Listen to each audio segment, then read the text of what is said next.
Hey guys, welcome back to the channel. I'm outside today in the trailer and thought it'd be a good time to do a quick update video just to show you the progress that I've made on the build out of my new 2024 Legend enclosed trailer. For those of you that may have missed that video, a few weeks ago I posted the day that I picked it up from the dealer just to show exactly how it came from the manufacturer and sort of what to expect for anyone that might be interested in purchasing a Legend trailer. Since that time, I've done quite a bit of work to it, as you can see in the background here. And I thought it'd be a good point to sort of show what I've done. It's definitely not done yet. It's still a work in progress, but I have made some pretty significant strides in getting it to exactly where I want it to be. So stick around. I'm going to walk you through what I've done, and I think you'll be pretty excited to see what's happened. Stick around.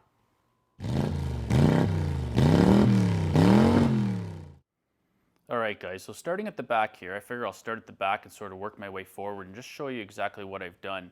I started out first off by installing some E-track on the floor. I needed to get the trailer usable right off the bat, so the first thing was to get some tie downs put in.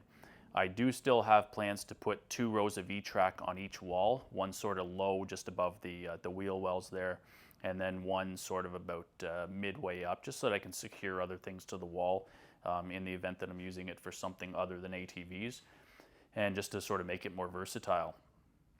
The next thing I did, up top you can see the LED lighting. This is just the 4-foot LED strips off of Amazon.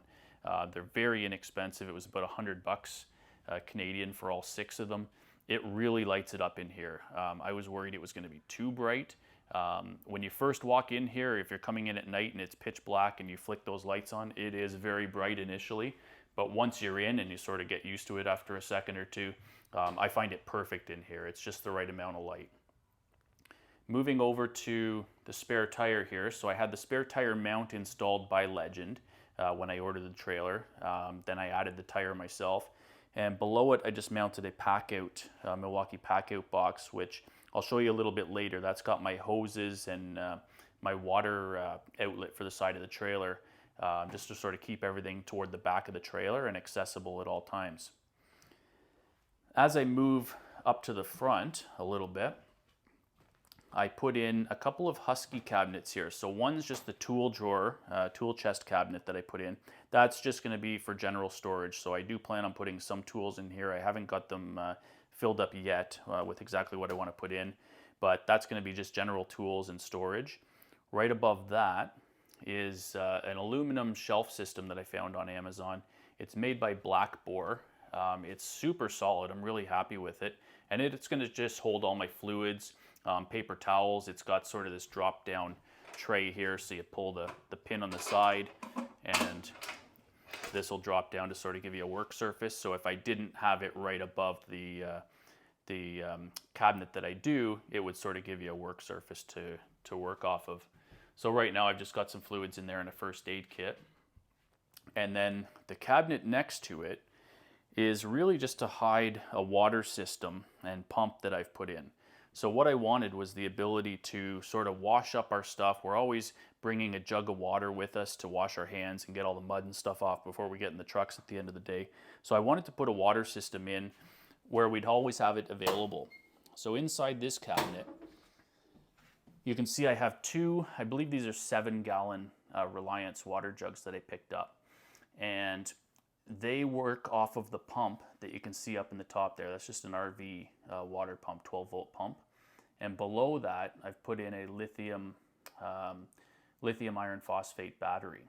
So the system that I've put in, and I'll go into a little bit more detail as we go through the video, runs off of shore power. I've got an outside shore power outlet, as well as the 12-volt power off the battery running off of an inverter when I'm not connected to the house. So everything in the trailer works connected to the house or off of the battery when I'm not at home. So the way I've rigged this up is with the 2 jugs.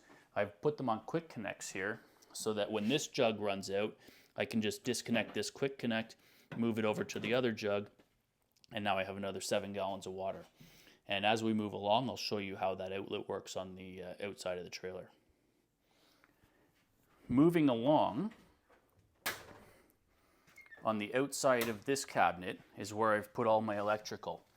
Now I'll just show you quickly here how it looks, but I'll get into a little bit more detail as we move along. Right above that, you can see a power bar. It's just a standard household power bar, and again, that runs off the inverter, so everything that's plugged into that will still work if I'm not connected to the house. Along the front here is where I decided to put the waders and boots and helmets, that kind of thing. I did find, because I used the Gladiator track system, when I had this at the back of the trailer, because as you can see back here, I initially put a set of, or a section of track up here at the back, and that's where I had the waders and helmets hanging. Because it's behind the rear axle, there was more bounce back there, and I found things were bouncing off of the hooks while I was driving with the trailer. So moving them up to the front, it's eliminated a lot of that bounce, because this is the section of the trailer which bounces the least. And everything's just sort of more secure up here and stays put.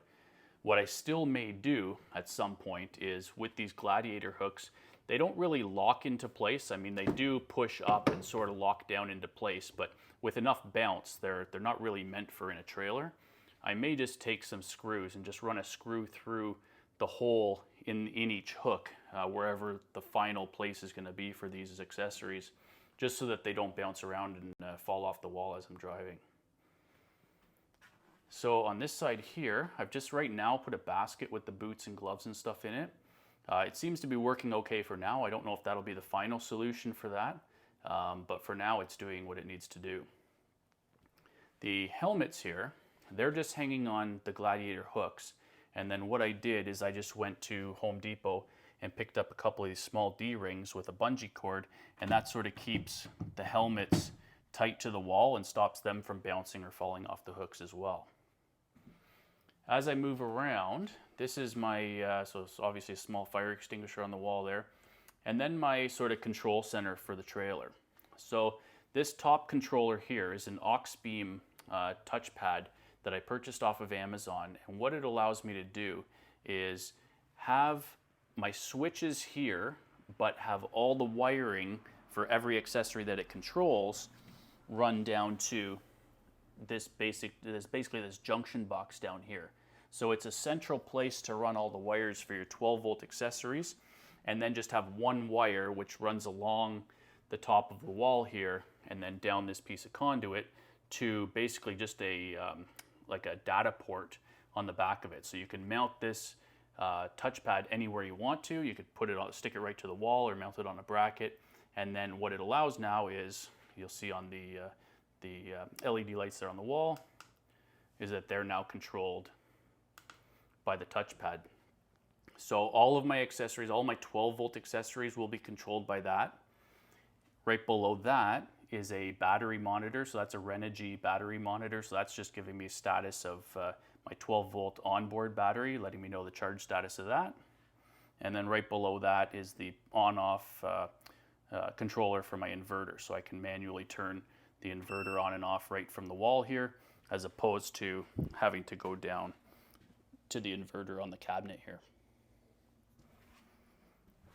And then as I move along, so as I said, with these LEDs, they came wired from the manufacturer to a 12-volt switch that was on the wall here, just a small single 12-volt switch.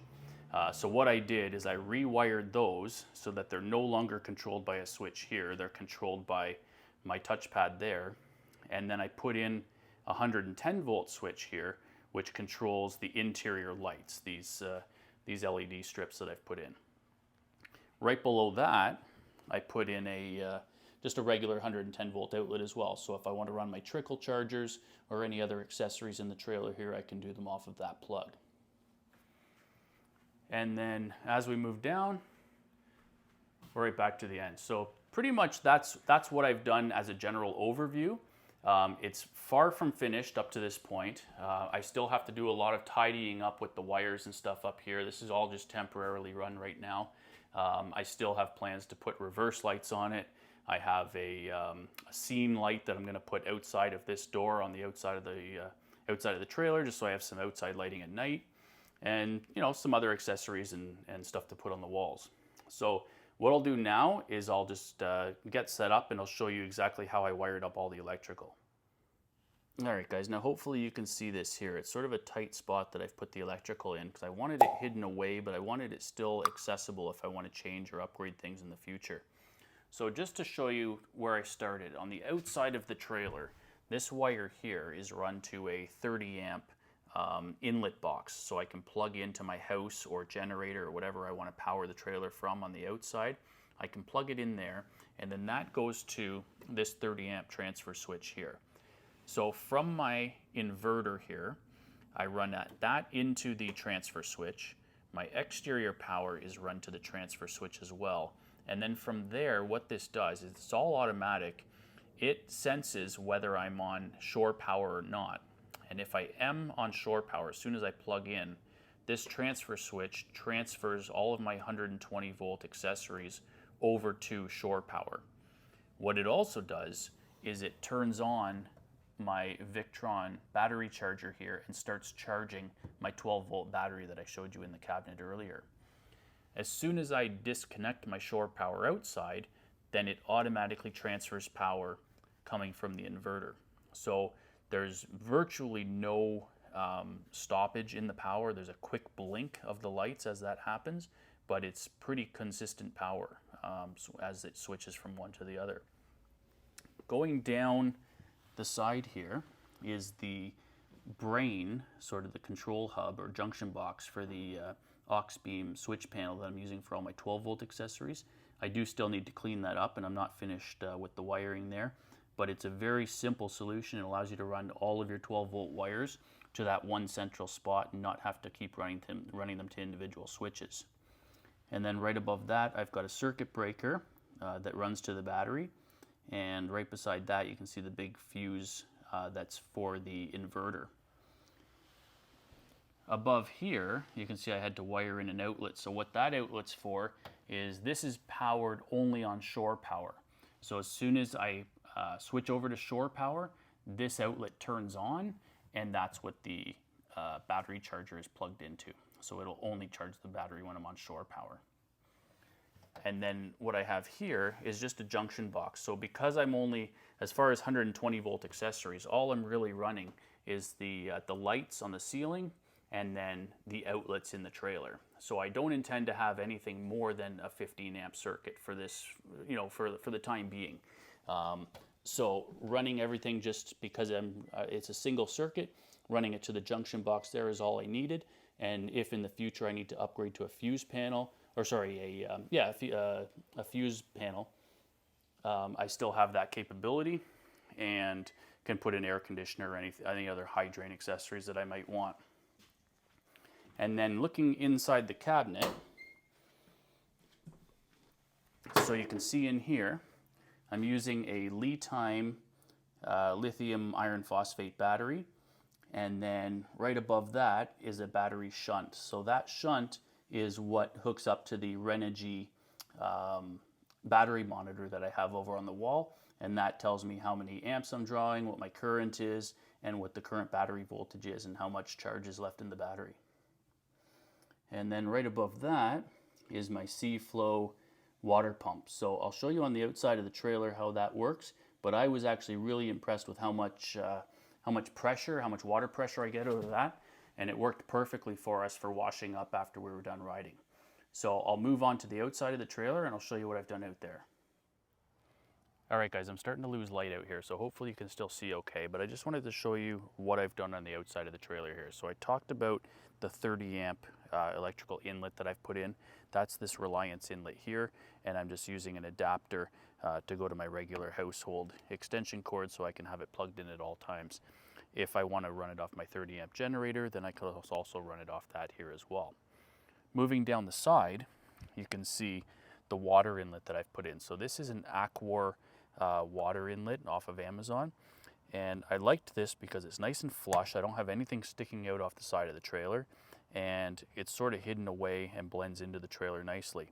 But when I want to use it, just pop open the cover, and then I've got this accessory, which is basically just a nozzle end, and that just sort of clicks in as a quick connect, just like that there, and then it gives me nicely pressured water right out the side. So just take a second for it to get the air out of the line, and then I've got basically hose pressure coming out of the side of the trailer. What I can also do is disconnect that, and then I've got down here a coiled hose that I keep inside the trailer with a nozzle end on it. So if we want to wash anything down, we want to wash off our waders, or if any of the ATVs are really dirty before we put them in the trailer, then it's the same sort of connection. So on the end, I've got that quick connect. That just screws in, just twists into place. You may be able to hear that pump as it was filling up the hose. And then I've got my twist end here, and you can see the amount of pressure that I get out of the hose, which is actually, I was surprised at how good a pressure I was able to get out of this with that pump. So very impressed with how this all worked. This is, it took a lot of thinking as to what I wanted to put on the side here and what sort of system I wanted to do, but this has worked perfectly for us so far. So we'll just move back inside and we'll wrap up the video. Now just to show you the inside of that pack out, this is what I was talking about. It just sort of holds the water accessories for now. And if you're wondering why it's in a pack out at the back of the trailer here, as opposed to just being in one of those drawers up here, I learned the hard way that once I have my ATVs in here, I can't access these drawers anymore. And we generally do our cleanup after we've loaded the machines and everything, and that's when we wash our hands and sort of get cleaned up before we get in the trucks. So I needed something that I could still access once everything is fully loaded and strapped down. So having this quick access pack out at the back of the trailer here, anything that I need access to while the ATVs are both loaded in here, I'm going to store in this pack out. So that pretty much wraps up the sort of the walk around that I've done so far. I will do another one down the road once I finalize everything and sort of figure out exactly where I'm gonna have everything and sort of get a few more uses out of it. I've only used it twice so far going ATVing, and each time I found little things that I wanted to change. So I hope you found it informative. Like I said, I watched a lot of these types of videos before doing my own build. They were all really helpful, and I hope this one's been helpful to some of you as well. If you have any questions, let me know in the comments and I'll do my best to answer them. And if need be, then I can always post an update video in the future and just sort of show you exactly how I finish it off. So again, thanks for watching, guys. I really appreciate everybody watching, liking the video. If you're not subscribed, please do so, and we'll catch you on the next one. Take care, guys.